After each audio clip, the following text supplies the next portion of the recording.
স্মরণকালের জামাতের সবচেয়ে বড় সমাবেশ সংগঠিত হচ্ছে রাজধানীর সোহরাওয়ার্দী উদ্যানে। আমরা এখন বর্তমানে আছি সোহরাওয়ার্দী উদ্যানের যে কালী মন্দিরের যে গেটটি রয়েছে সেই গেটের সামনে।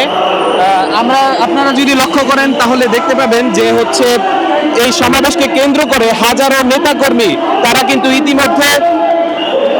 কিন্তু ইতিমধ্যেই এখানে এসে পৌঁছেছে। আমরা কিন্তু দেখতে পাচ্ছি যে জামাতের যে আমির রয়েছেন ডক্টর শফিকুল ইসলাম, উনি কিন্তু ইতিমধ্যেই মন্দিরের যে গেট রয়েছে সেই গেট দিয়ে প্রবেশ করছেন এবং সেই গেটকে তার প্রবেশকে কেন্দ্র করে নেতাকর্মীদের মাঝে ব্যাপক উৎসাহ দেখা যাচ্ছে এবং তাকে এক নজর দেখার জন্য নেতাকর্মীরা কিন্তু এখানে উপস্থিত হয়েছেন এবং তাকে এক নজর দেখার জন্য তারা কিন্তু ব্যাপক ভিড় করছেন এবং তিনিও কিন্তু তাদের যে নেতাকর্মী রয়েছে তাদেরকে হাত মারিয়ে অভিবাদন জানাচ্ছেন।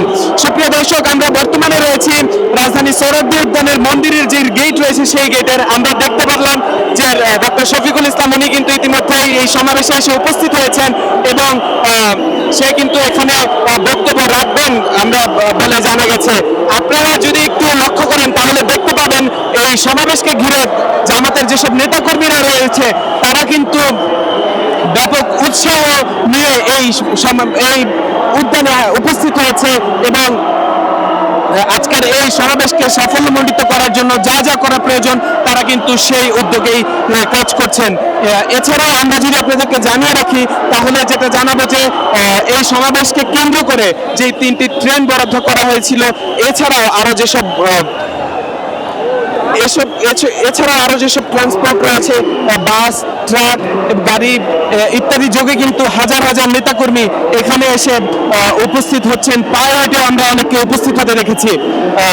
আপনারা দেখতে পাচ্ছেন যে এই সমাবেশকে কেন্দ্র করে জামাতের নেতাকর্মীদেরকে কিন্তু তিল পরিমাণ জায়গা দেওয়ার কোনো স্থান এখনই দেখা যাচ্ছে না। সমাবেশ শুরু হতে হতে এটা হয়তো বা জনসমুদ্রে রূপান্তরিত হওয়ার সম্ভাবনা অনেকটাই রয়েছে।